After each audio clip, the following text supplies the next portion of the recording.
Hello, this is Stephen Nojiri, and this is another Tada Genji tradition video. This video, we're going to focus on the following topics. This is going to be more of a review or a brushing up on some of the basics. But I feel that at this point, this would be very useful to some of the viewers. So let's talk about, briefly, let's talk about a clarification of the timeline of Jingunden and a clarification of Tada Genji in relation to Kawachi Genji. Now, when we say the clarification of the timeline of Jingunden, we're going to discuss that from two definitions, from the definition of the academic viewpoint and from the viewpoint of the samurai who believe in the Jingunden, who practice the Jingunden. And then for that issue about Tada Genji in relation to Kawachi Genji, what we're going to do is we're going to specifically look at Genji Yorimitsu's line, which is known as the Setsuginji line. And then we're going to show the difference between Kawachi Genji and Setsuginji, and then how and where Tada Genji comes from that, right? So, and then at the end of the video, I'll just give you a brief update on that book. So let's start with the history of the Jingunden from the academic viewpoint. And again, this video is really for clarification, for brushing up on this. This is also to maybe explain this to some of the newer viewers who haven't exactly, tracked and followed this through all the previous videos.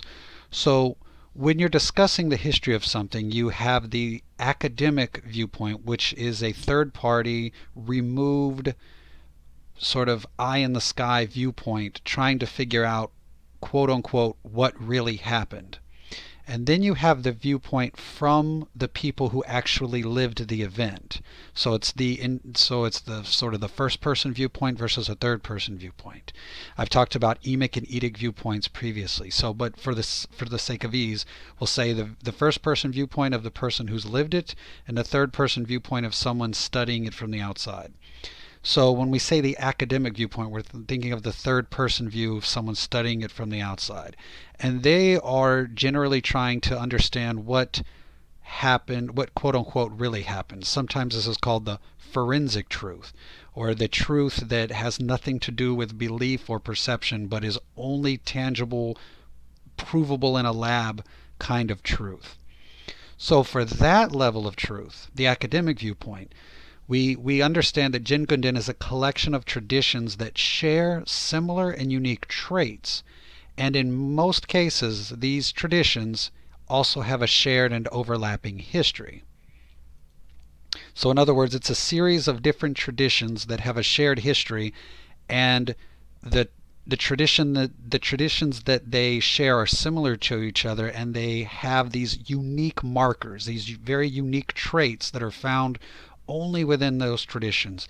And it's those unique markers, those unique traits, that signal that this is some kind of Jingunden tradition. Now, the first definitive evidence of that is found in the late 1400s and in the 1500s. The majority of the evidence is found between 1600 and 1680, and then again we find a miniature sort of boom of Jingunden writing that takes place between 1730 and 1760. Now, within the academic viewpoint, we cannot clearly establish the actual starting point of the Jingunden. So from the academic viewpoint, we cannot establish if it was a single system that split into multiple systems, or if it was multiple pre-existing traditions that somehow unified around a particular set of unique teachings. Okay, now that we've looked at it from the academic viewpoint or the third party viewpoint, let's look at it briefly from the first person, the viewpoint of the person who is living it. So from the viewpoint of a Jingunden practitioner, the Jingunden starts with Emperor Jimmu, and it develops until the time of Prince Shotoku. And then Prince Shotoku then takes Jimmu's tradition and sort of overhauls it and adds a lot of stuff to it. So you have, at this point, you have within the mindset of the Jingunden practitioner, you have the original Emperor Jimmu tradition, and then you have the Prince Shotoku's addendum. So even though it flows as one, it's technically can also be considered two: the original pre-Shotoku material and then the material from Shotoku. So does that make sense? It flows as one, but it exists as two. So then this flow goes from Prince Shotoku goes in, it continues, eventually finds its way into samurai families such as Tada Manju, right? The Tada Genji. And so various samurai families, various branches of those families adopt and adapt various ideas and perspectives on the material. And of course they also include new material as well. Two different families may receive, so think of family A, family B. They both receive the tradition, then family A thinks about it, perceives it a certain way. Family B thinks about it, perceives about it a certain way. They have their own take on it, and then maybe one or two generations pass, and then family A cross trains with family B. Well, again, they're both starting from the same point, but they've had their own unique adaptations over a few generations, so that when they cross train, it's almost like they're getting two different versions of a similar teaching. And so this sort of crisscrossing or cross training from these parallel traditions takes place, and then developing different branches, different versions of Jingunden. Then you have that boom of military thought that happens in the 1600s that affects everything, affects samurai culture, affects martial arts culture, everything, etc. This military thought boom of the 1600s, and that of course absolutely impacts the various Jingunden traditions as well. And then I didn't put it on here, but the creation of Shinto as an independent religion in the late 1600s, early 1700s also causes a Shinto-only version of the Jingunden to also arise, which then can crisscross and sort of go back and forth with the original more Buddhist versions, etc., etc. So you get a lot of different, many different Jingunden traditions that are very, very similar, but of course each one of them is uniquely different. So they share those unique markers, but they also have their own unique take on it, and they crisscross with each other, producing a large body of knowledge. But now the two key points, or the two key aspects that is pretty much the entire reason for the first half of this video, is that the viewer understands that you have, number one, what can actually be proved, aka what actually happened, and then you have the second point, what people believed, aka these are the beliefs that they act upon. And these two are not mutually exclusive of one another. In fact, you actually need to maintain both of these approaches, because if you discard either one, you destroy the totality of the dynamic. If you only go by what samurai believed and you fail to actually investigate what physically, forensically took place, you lose that entire half of the circle. And if you only go by what forensically happened, you lose the entire lived tradition of the people, which is just as important as what forensically happened. So both of these points are critically important. So you must maintain both of these truths. So you can say, well, what people believe to have happened is different from what forensically happened. And I would say they are equally truthful. And you need, and if you're going to study Jingunden, you must equally track both of these points. Do not discard one. You must have both at all times. So again, we were talking about the fact that the history of the Jingunden is only partially provable. Forensically or academically, we can only track it to the late 1400s, possibly the 1300s. But it starts to get dicey when you want to push it beyond the 1300s. So, but you cannot ignore the fact that the samurai who lived and died based on these beliefs and principles, genuinely believed with all their mind, all their heart, they believed that these traditions went back to Prince Shotoku, went back to Emperor Jimmu. So you can't ever prove that. And academically speaking, it's almost certainly not true, but it is culturally true, spiritually true. So it has truth within the sphere of cultural reality. Maybe not forensic reality, but culturally, it is culturally true.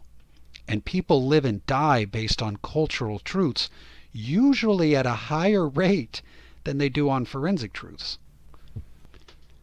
And those samurai who lived and died believing in these things as being absolutely true culturally, that would be Tada Genji, for example, right?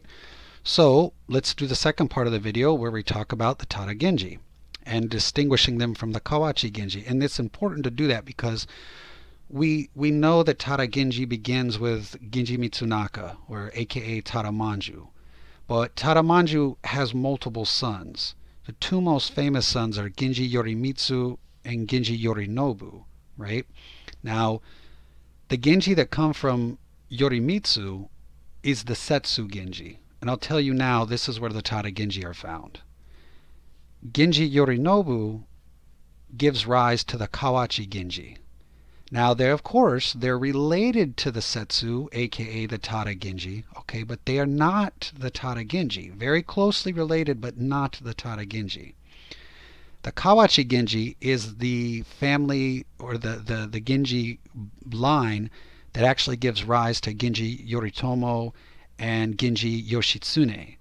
Now, the Kawachi Genji, such as Genji Yoshitsune, will crisscross. There will be cross-training later with Tada Genji.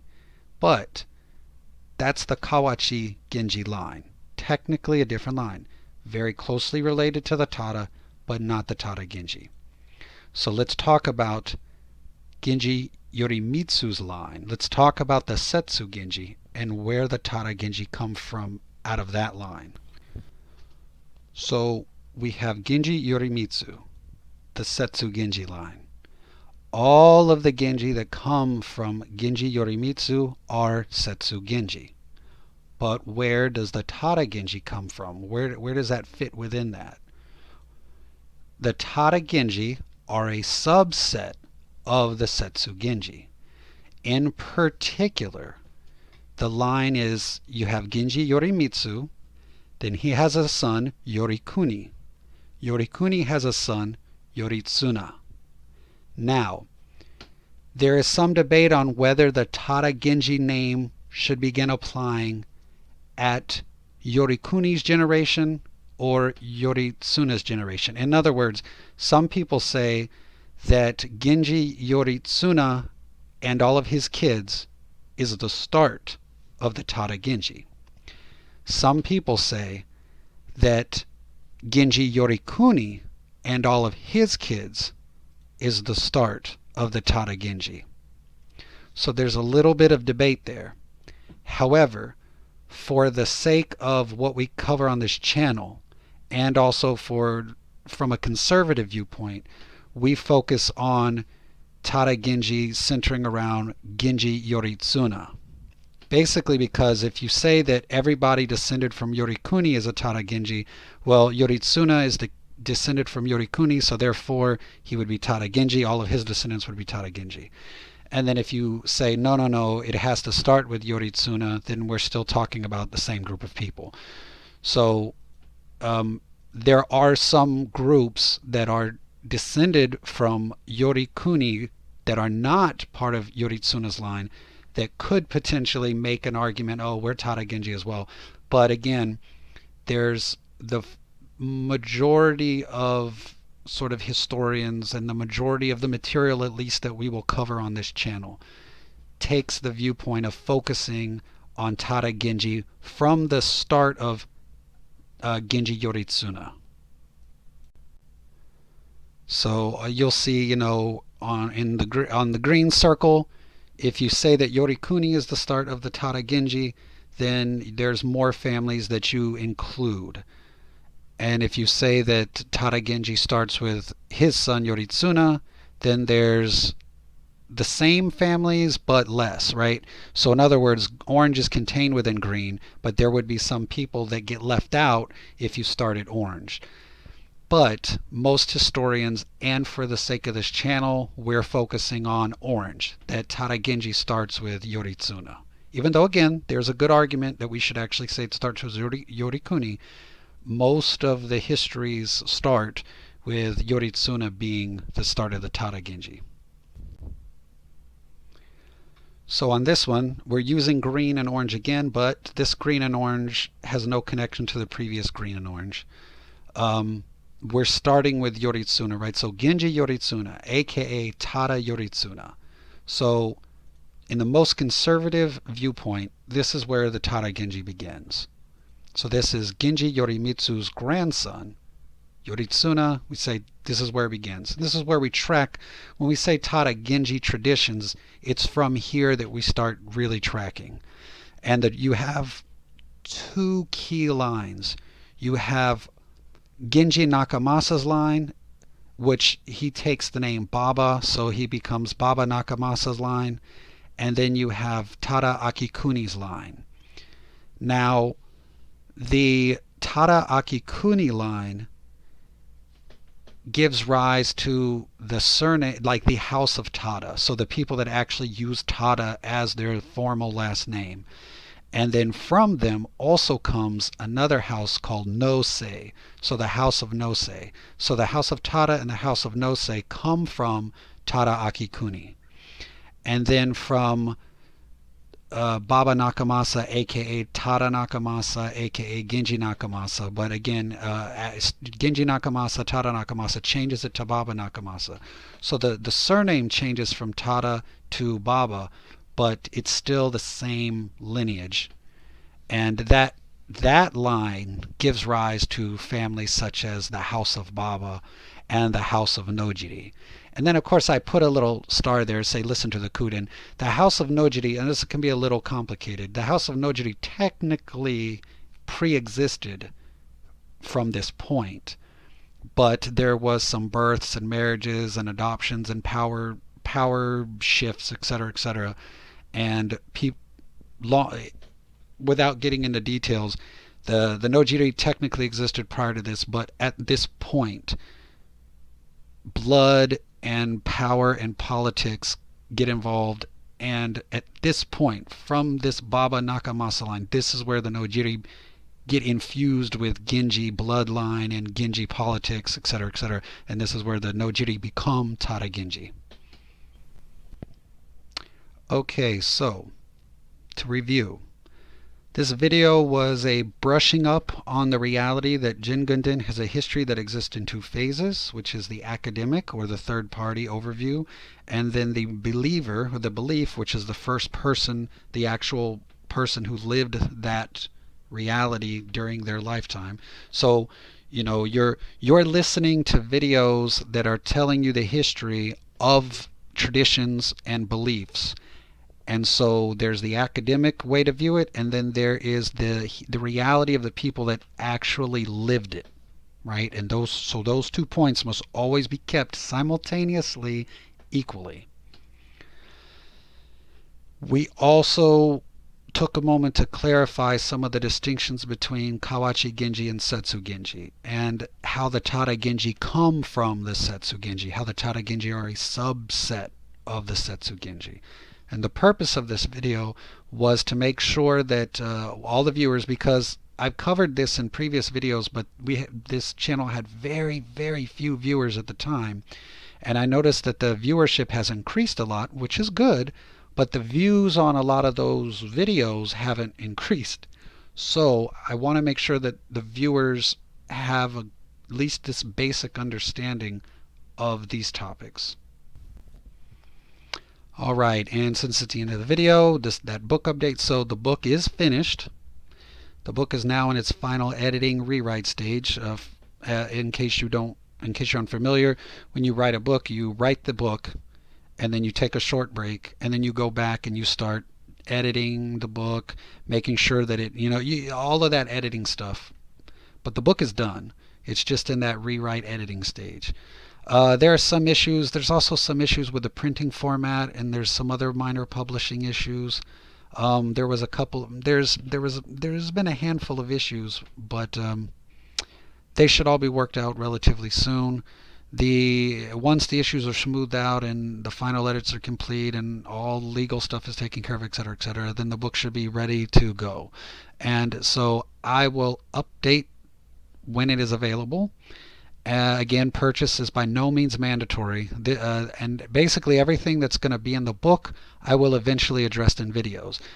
The book is just an alternative access point or an access method to the material. And there will be some stuff in the book that I won't get to. In other words, when the book comes out, if you want to jump on some material, then you could consider the book, because the book will contain material that we haven't covered on videos yet, and I will get to them eventually. But if you want a jump on it all, then it would be in the book. You would have access to it sooner. But eventually will be available in video. In other words, there's not going to be anything in the book that will not be on a video at some point. It's just about access times, access methods, etc., etc., etc. All right. Thank you.